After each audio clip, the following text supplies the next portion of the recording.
now that we've got through that, I am in the shed at home again, and I'm starting to mess around with what I'm going to do with these front engine plates. Now I know there's clearance for the turbo and stuff like that. I've just got to manage to put the wastegate under there, and what I'm doing is I've got a straight edge here, just a piece of aluminum or aluminium for us Aussies, and I'm just basically working out where this is going to have to sit.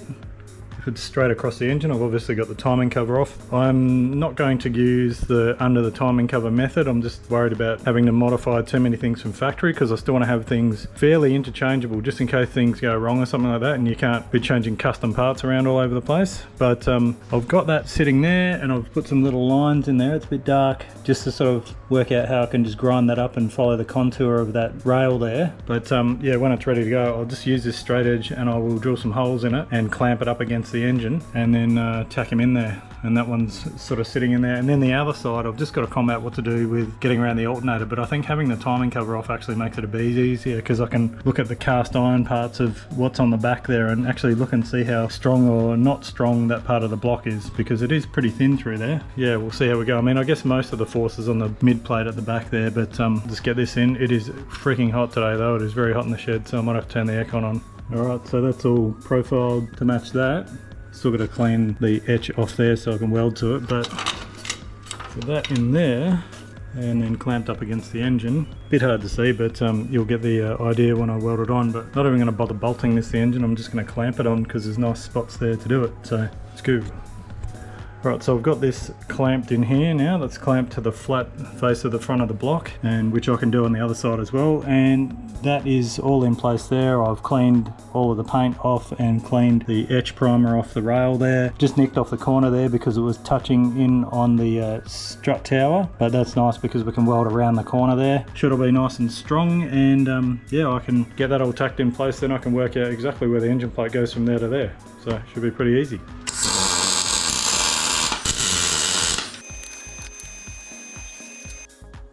Right, so I got some tacks on there. That's not going anywhere in a hurry. And I was messing around with this cardboard template before. I used this from that water pump gasket before, so that was just sort of basically sitting where the water pump bolts go. But I can also utilise that bolt under there because that's the alternator one, because the alternator is now going on this side. And I'm also thinking of triangulating it off these two bolts here. So there's a lot of strength in there on this side. So basically that's coming down to there. So now I can trim this to suit that, but then also make what's going to be the underside shape of it too, because I want it to come sort of flat across there, because it literally just needs enough space for the wastegate to clear it underneath, so it should be able to come down a fair bit. So yeah, let's do it.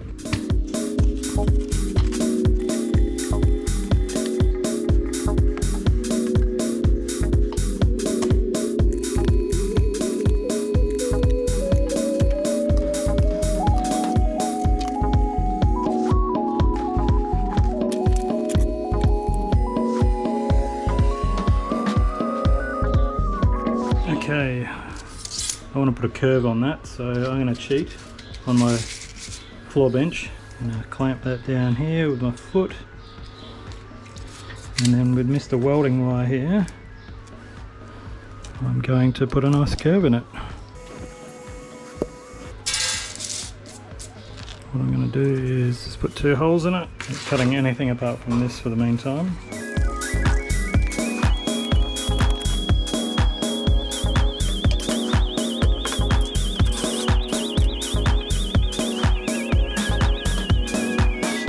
Alright, my GoPro's overheating, so that shows you how hot it is in the shed, but I've got that there. I just adjusted it a bit because it was needing to be moved, but you can see where the timing cover sits now,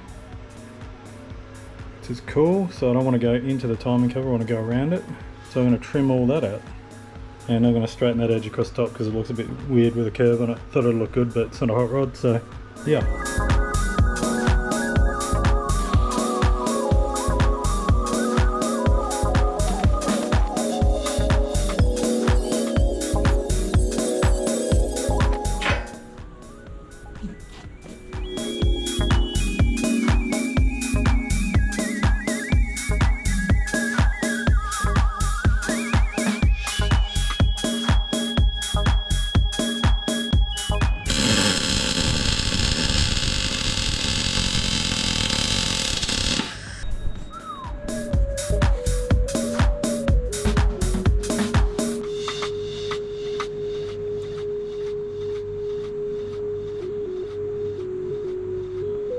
There's no room to get past this bloody engine. Oh.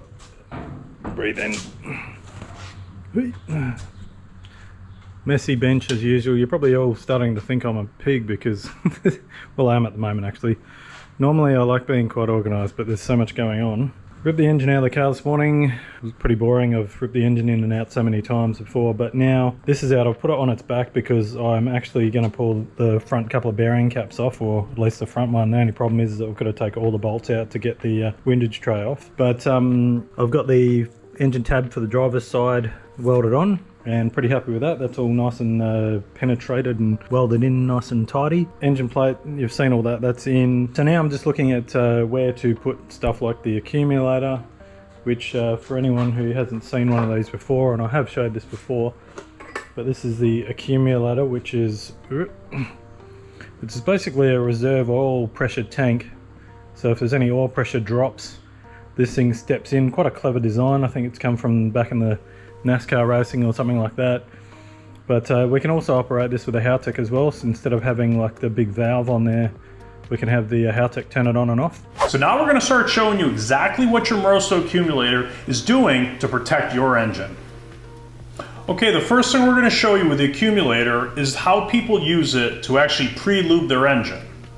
So you got to imagine that the last time we ran this car, when we went to shut it off, we either activated in the off position our manual valve. This will hopefully fit just nicely across the back there. I'm reaching in the engine bay, but where the intercooler used to be, and then also just working out where to. Now with the engine out, it's a bit easier to suss out, but I have this Clearview filter here with the Ryco Syntec filter on the bottom of it. So this basically bolts into the system. If you check out Andrew Hawkins' YouTube channel, Motive Video, he actually did a really good video explaining how these work. Basically it means it goes through this filter mesh here, so in and out through there plus through the filter, so regular conventional filtering, but what it does is there's a highly visible mesh in there, and what you do after you've run the car is you actually hit it with compressed air, just with a air pump type setup, and then you can blow the oil off there, and it leaves, if there's anything in the oil, on top of that mesh for you to visually see. So it's obviously the clear view part. So it's just a good way of just checking what's going on with the engine. If there's nothing in there afterwards when you check it, then happy days, but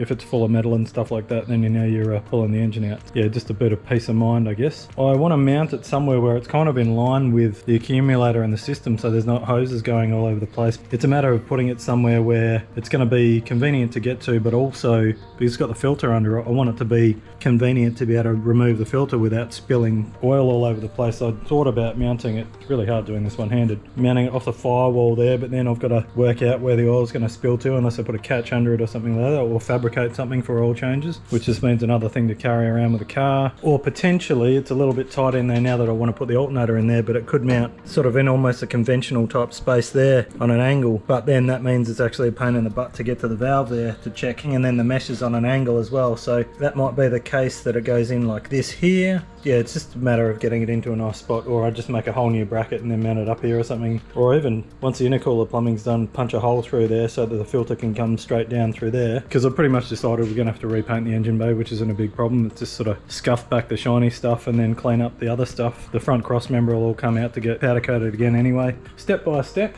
Put this back over here. Zip. Messing around, got lots of stuff now on and off the car, so just need to have a psycho crazy clean here at some stage. But yeah, just this is where I'm at the moment, and actually, ooh, there's oil coming out of that. Gross. Anyway, down the back here, past the bikes, which I need to do another update on. This one's coming together, which is good. Nice AirTech tail on it, and my own homemade don't annoy the neighbours device. On here I have the front engine plate for the driver's side, and this is all good and well. I did make a mistake, the measure twice, cut once. I measured once, cut twice, and accidentally put the holes in the wrong place because I had the water pump gasket that I was templating off, so I made a mess of it here. But thankfully, because it's metal, I've filled that there and it's flush on the back. But just for pedantic reasons, I still need to fill it just a little bit here so it fits in nicely with the timing cover.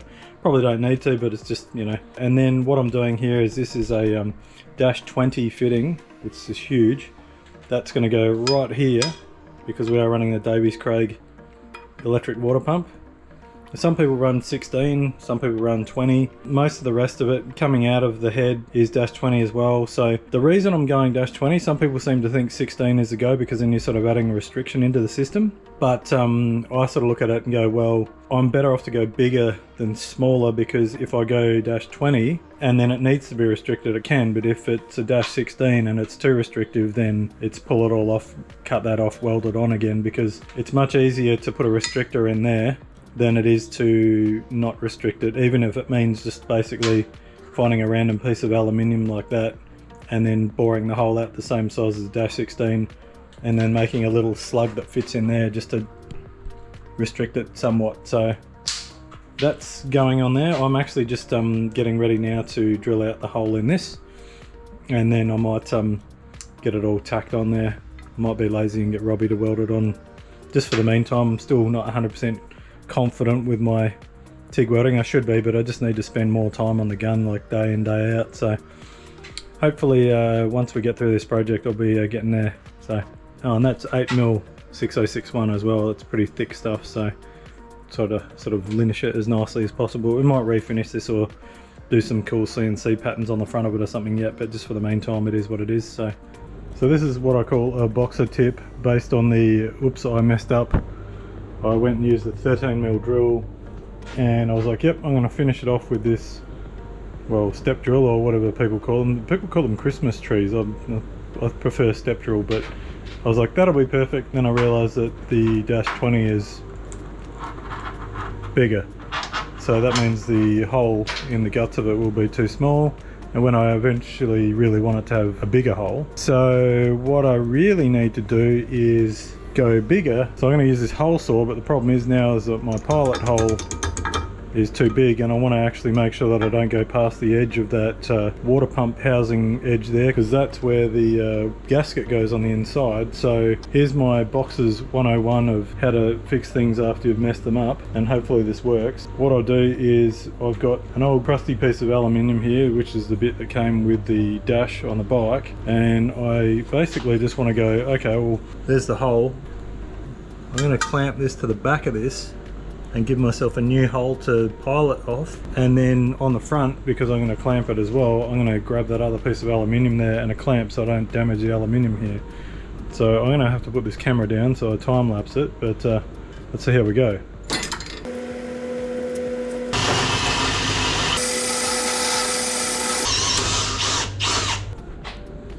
And there's the edge of the water pump gasket, and there's my hole with my dodgy plate behind it. It's dark. Hang on. Fast forward a couple of days. I am wearing a Channel 7 sports shirt right now because it's the Tour Down Under in Adelaide, which I'm not massively into cycling, but it's pretty massive for the state. Said massive to us. Anyway, and good for tourism, all that sort of stuff. Plus I get paid to go there and film and bits and pieces, which means I can put more money into this car behind. So anyway, fast forward a couple of days, here's what's going on. Got the very sexy Plasma Man Plenum sitting in there, and Plasma Man intercooler. And what I've done is, yeah, obviously just spoke about all this here, that's happening. On the front here, just working out some bracket ideas, and obviously the spacing and location of where the alternator is going to sit. This is actually a brand new alternator I just got from Besson Auto Parts. This is an FG Falcon one, which on the back it's a smart alternator. It has 3 pins in the plug. I'm not going to get in there and show you, but compared to the old BA ones, very similar in bolt up, except these ones only have 2 pins in there. That one there has 3, which means we can work with the Haltech with that one as well. At the back here I have my brackets somewhat dummied up here for the accumulator. I'm going to get in and weld them, tidy that up, trim all that bracket there, but it sits in there really nice and tight. I have actually already started, and I've put the 2 nozzles here for the fire system in. Previously I had them up here, but same sort of thing. It shoots out pretty heavily. Big shout out to Tony from Motorsport Race Gear that supplies them. And what I'm doing here effectively is, this one's for the cold side, that one's for the hot side. There's one inside that aims at the wiring loom, and one in the back which was originally pointing at the fuel tank, but the fuel tank's further back now, so I'll have to change that. I've got my Clearview filter mounted solidly on the firewall here, which is awesome, and there's actually bracing in the back of the firewall there, which it goes through perfectly. With the intercooler here, I've made a sort of brief attempt at doing some dummying up as to what I can do with this plumbing. I've just got one of the plasma clamps here and without the radiator, and you can't really see, but that actually fits beautifully around the side of the radiator. That'll curve up and then go straight into there. And then yeah, that should be this side done. Nice hand gestures here. I should have got a job on a game show. So anyway, getting really pumped about the progress, and massive shout out to Robbie who gave me a hand to get all the chassis rail stuff done. It's really accelerated the project, no pun intended, drag car. But and it's given me real motivation to get next step and next step and next step. There's a lot of things to tick off the list still, as I did put on my windscreen there before, but yeah, it's really good. And also, again, big thanks to everyone that's been watching the channel, following this up, all the Barra fans out there. It's just really cool. I really can't wait to get out and drive this car.